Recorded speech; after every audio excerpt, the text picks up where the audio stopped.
something. Yeah. But he's a very good guy. Yes. And so after school what happened for me, I think there was a friend of mine called Dugan. We had grown up with him a couple of years somewhere there, end of the road, Kiambere. So when we finished school, he had done computer science and he was already on the working market. JKUAT or the University of Nairobi? JKUAT. Okay. So we used to talk. In fact, he used to live somewhere in Jamhuri. And what happened is, since he was already on the working space, and I was also learning in school. Yeah. So some jobs, you will get some jobs and then forward them to you. Outsource them to me. Outsource, okay. Okay, not outsource literally, but basically assign certain tasks to you. And then you get paid. And you get paid. Yeah. For him, it was like a side hustle thing for him. So by the time we were completing school, he was already so done with employment. Yeah. So I remember he moved to South B. And when he asked me, what's your plan? I was like, I want to do business full time. Yeah. And so he told me about his dream also was to get into entrepreneurship. And then we started a product, and we call it Wira, Wira.io. Wira in Kikuyu is job or work. Yeah, it was a workflow management solution. And at that time, I think he had seen the opportunity in workflow automation. Yeah. And we started working on that particular product. Yeah. I remember now, after finishing school, I had to move even to South B. And this company thing started sometime in early 2013, 2012, end of 2013. Yeah. We started in a sitting room, in his sitting room. Okay. In his sitting room. Yeah. Because my sitting room was just an SQ. So we started our company called WorkPoint Limited. We were doing software consulting, and we also had a product called Wira.io. Okay. And we started pushing to the market. Strathmore University noticed us. They had organized a hackathon. And during that hackathon, it was like a 3-day hackathon. Was it through iLab? Yes, through iLab. And we went and pitched there, and we became number 2. And when we became number 2, that's when Strathmore told us, now we will give you a desk there, so you can operate from here. Yeah. Remember, they still have that co-working or? They do. I don't know. But not as aggressive as before. I don't know why they're not aggressive with it. Yeah, and it's a very great opportunity for me. If you had such resources, you could do massive things. Yes. So we went to iLab. We were hosted there at iLab. And what happened is while there, we started getting outsourced also by Strathmore University. I think at some point, Strathmore offered us a job opportunity. We told them no. To do what? To be one of their engineers, yeah. Oh, okay. As consulting engineers or something? Yeah, not as employees. Okay. So we changed that term from consulting from permanent employees to consulting engineers. Oh, okay. And they used to give us a couple of jobs because they had access to the market. Yeah. And all they needed is people to execute these projects. And that's what taught us a lot. Yeah. That's what opened our doors. And it's great advice to tell, especially young guys who are graduating and thinking that all the knowledge they have, in terms of coding, that's all that is needed in the market. What Strathmore taught us was now industry experience. Yeah, because now you have to go to a client, you have to get their requirements, you have to communicate, you have to do project management. These things that are never taught in any school. No course on all these things. These are life courses. Yes. You have to negotiate. You have to do quotations. etc. Temperament. Yeah, those kind of skills. And we stayed in Strathmore University from 2013 to 2015. And in 2015, now we moved to our own office.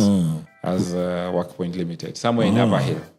Yes. So Wira turned into WorkPoint Limited. Wira was just a product of WorkPoint Limited. So the registered company name was WorkPoint Limited. Okay. But we just named the product. 3 products. Yeah, we had named the product Wira, Wira.io.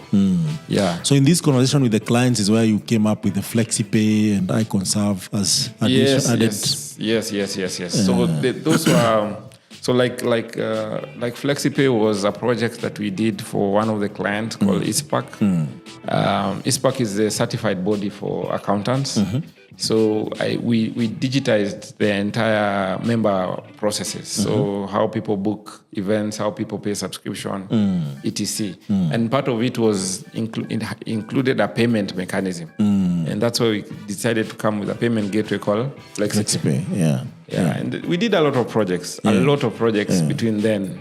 Do you think now doing this project for clients and then realizing how impactful they are, you could actually use that knowledge to build a more robust and more well-encompassed solution for different companies as a consultant? Yeah, the knowledge you get from working with companies is you get to see the problems. In fact, if you look at even the next product that we came up, called Presta, came from those all those experiences, from the needs of the customer. So you looking at a gap and realize, there's a gap there. So now you tap into that particular gap. But okay, one thing that one experience that we learned about projects is the cash or managing cash flow. One thing is no project goes as expected. So meaning that there will always be delays here and there. There will always be clients says, we'll pay you next week. That was my next question. Like, did everyone pay on time and pay as agreed? I'm telling you, running a startup, especially a tech startup. I don't know about other industries. Anyway, it's all industries generally. Startup is a startup. You realize that cash flow is king. People who have cash is king because you get a very good project, a very big project. But they're not paying in time. You deploy resources, you deploy coders and all this kind of people. Then you realize, okay, client told you next week, but the CEO flew, went to where? Maldives. And it is end month. And you have people to pay who doesn't know. You have people to pay, you have everything. So and that's a big challenge in a lot of startups. Managing cash flow. And the banks don't look at you. I remember like one time I had this good LPO I'd been given, and there I was as a young entrepreneur going to a bank. The bank tells you, what do you own? So they want a collateral. What do you want? What do you want? Okay, fine. You want? I can see the LPO is very good. But what do you want? What is the collateral? What do you own? As in, what assets can... I still have if you don't own anything... I still have my 2 kidneys intact. So, and anyway, that is one of the key lessons that even necessitated us from doing a lot of projects to us building our own SAS solution. And that transition was, one of the contributing factors was the fact that you didn't have consistent cash. You always on running. One project closes, you're looking for another one. One other closes, you're looking. But all in all, it was a very wonderful learning journey. Because now if you're running a big company like Presta now, and even I think WorkPoint has grown to, Yes.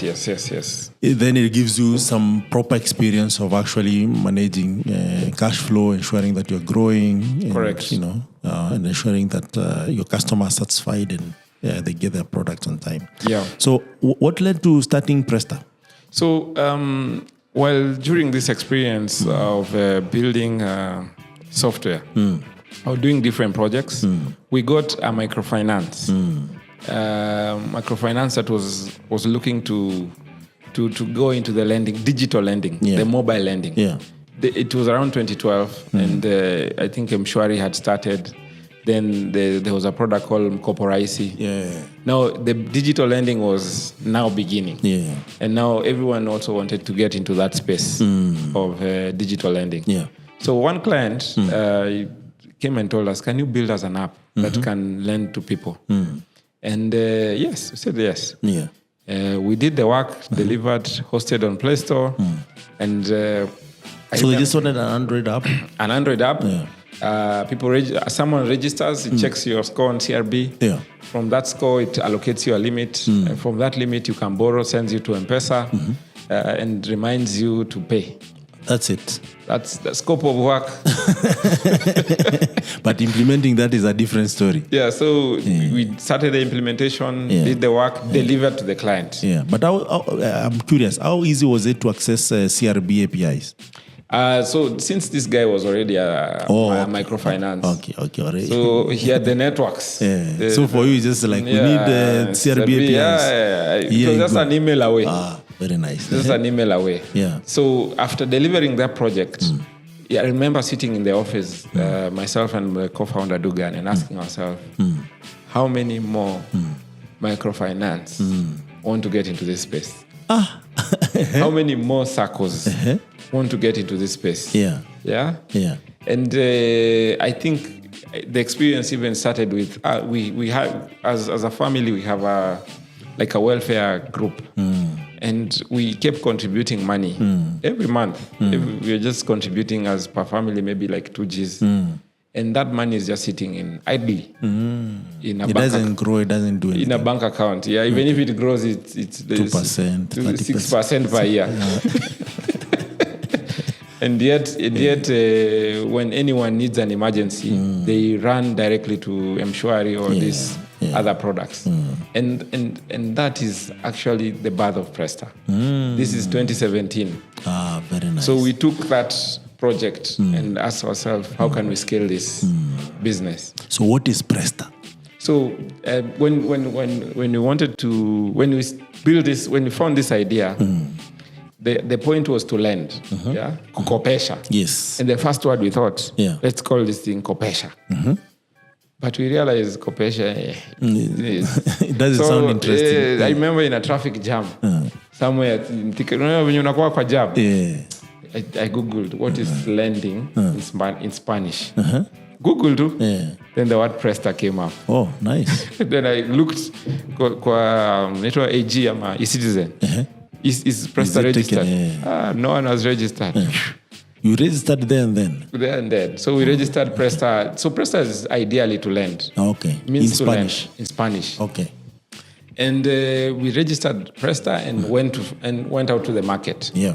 And to the market, ideally the first target market for us was chamas. We thought, how many chamas are there? Yeah. There's so many chamas. Yeah. So we don't even need to charge this thing. We'll just charge 20 bob. Just 20 shillings. Yes. And then all chamas will come running. Wait. The Per transaction or? Per transaction. Okay. Every time someone takes a loan, 20 shillings. 20 bob. You didn't know what 20 bob means to them. What 20 bob means to us. And anyway, we started humbly there. But did they pay this 20 bob or it was a challenge? They did. But we were not as serious then. I remember, from these projects, we got some money here and there. So we decided, let's save the money, the savings that we have.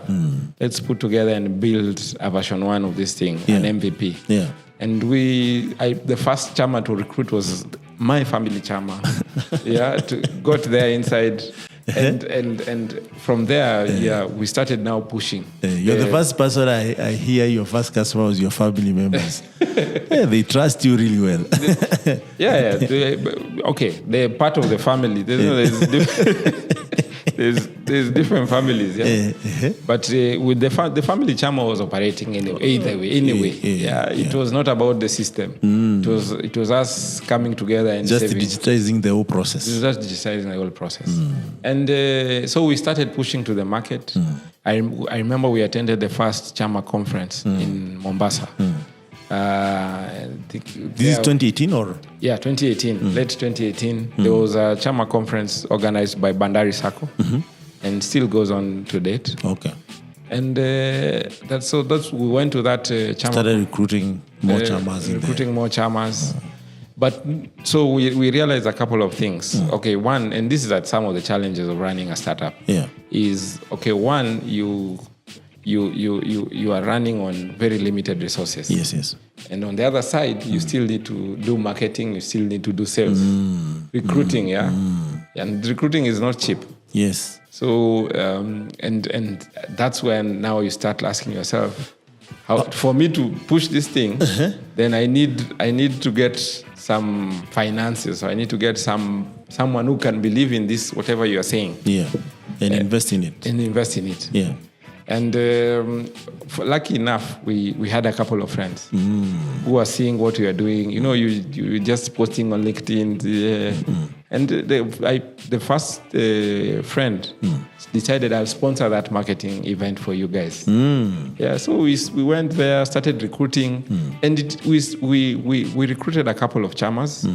But then we realized chamas also have one challenge, which is they are not structured. When they meet on Sunday, after that, there's no secretariat that runs that chama. Okay. So we decided, okay, we go a step higher. A step higher from chama, it's actually a SACCO. Yeah. Because now a SACCO is a chama now that has grown beyond now they have a couple of savings, now they have an office, and they are a bit more structured. And I think in 2019, our bank, and my bank, or basically our bank, NCBA, was running, I remember seeing an email, they're running an entrepreneurial program. Okay. With Strathmore University, and they were sponsoring customers. And so you applied? I applied. It was an entrepreneurship course. Okay. With Strathmore. So we went I did the course, and during that course, I happened to, it opened up other networks because I happened to meet Chris Senano. If you know Chris Senano was MD Telecom, and he's also a believer in startups. Okay. And at that time, you are... Was this before Mugu Kibati or... No, he was... MD, okay. Mugu Kibati was CEO. Okay. Mugu Kibati... Mugu Kibati was... there was... I don't know how the structure of Telecom. It's a government company. Yeah, but Chris was there. Yeah. And he used to run his own company called BlackRock. And so during the classes of Strathmore, we had a very interesting course where I come visit your business, you come visit my business. Okay. Then I tell you you tell your story and say, tell your challenges. And so one of my challenges, we are looking for more and more investors. And one guy there I used to know, a lady there called Jackie, connected me to Chris. There we went. I remember Chris gave us an appointment on Saturday. Then there we went to chat. Tumekuja. He was just there seated. He actually was wearing a short. Do you know how many startups were ahead of us? Like 10 startups ahead of us. That morning, waiting to pitch to Chris. And so we got the chance to pitch to Chris. Yeah. And Chris listened to us. He's like, how much are you making?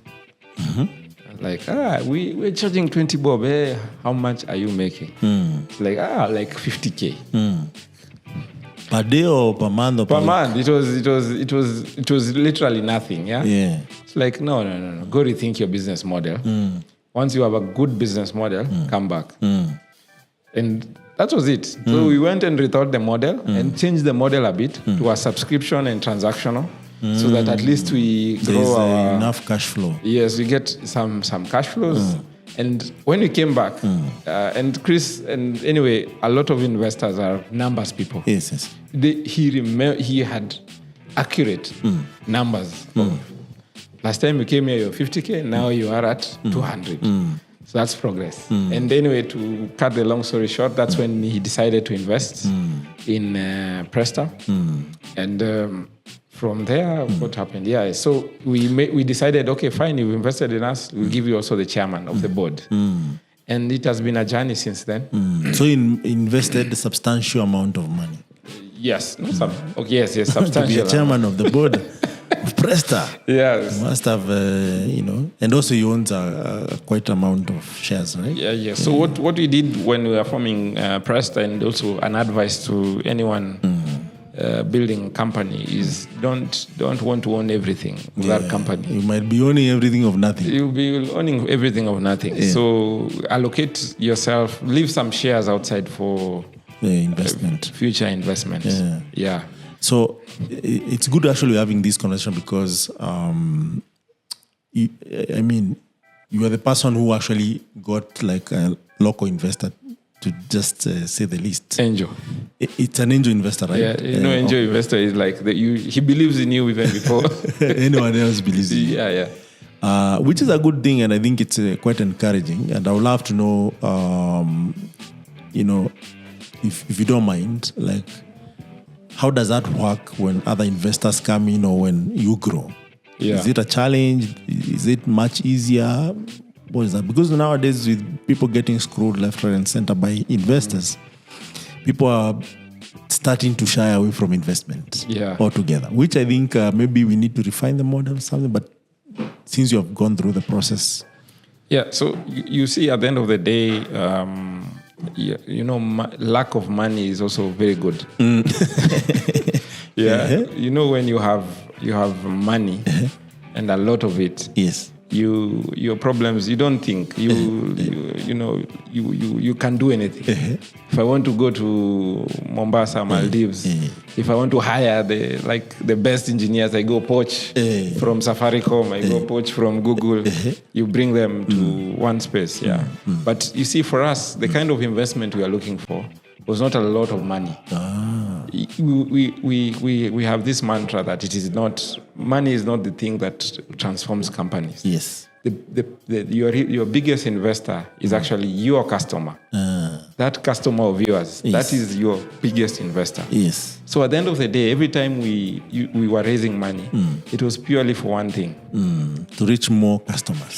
And make more customers more satisfied. Yeah, but we're not getting money to get paid ourselves. Yeah. And that has always been our principle. Okay. We don't go for huge investments. We've seen a lot of startups crumble. Yeah. Because you see, you get a lot of money. Yeah.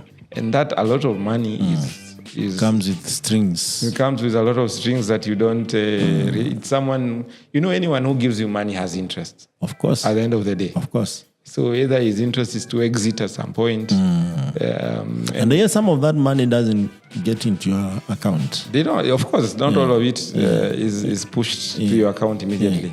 A lot of it is signing that you can access up to $1 million per year. But in real sense, what you get is money in bits. Yeah. And you see, at the end of the day, the only thing is there has to be synergy. At the end of the day, you have to remember that it is your customer that will help you grow. For sure. Yeah, it is not your investor. Investor has invested in like 100 companies all over the world. Yes. So that's very, very important to share. Yeah. And in this case, you have seen some substantial growth with your company. Yes. Does it bring some good energy to your team to see that, okay, these guys, they had an angel investor, the dream is still really, fresh for the whole team, and you are growing. However slow but steadily, you're growing. When you acquire more new employees, as you have had with the growth, does it become a challenge for new employees to understand why you started this company? That's a very interesting question, because the one thing that I've seen with a lot of companies, especially young companies, is you having proper organizational structures, or what you call corporate governance. And that has been a key turning point for Presta, because you can imagine you run a company that no one questions. No, you have no one who questions you. But now when you form what do you call it? Like a company structure, or like someone who to answer to. that every quarter there is a board meeting. And during this board meeting, it is purely to demonstrate accountability. Yeah, that we gave you X. Or we approved X. Yes. What is the impact? Show us the Y. Yeah. You get? Yeah. And that's a big thing. Yeah. Because you can't be a master of everything. True. You can't be a master of everything. Like for me and for us, for example, for me and Dugan, we realized both of us had engineering background.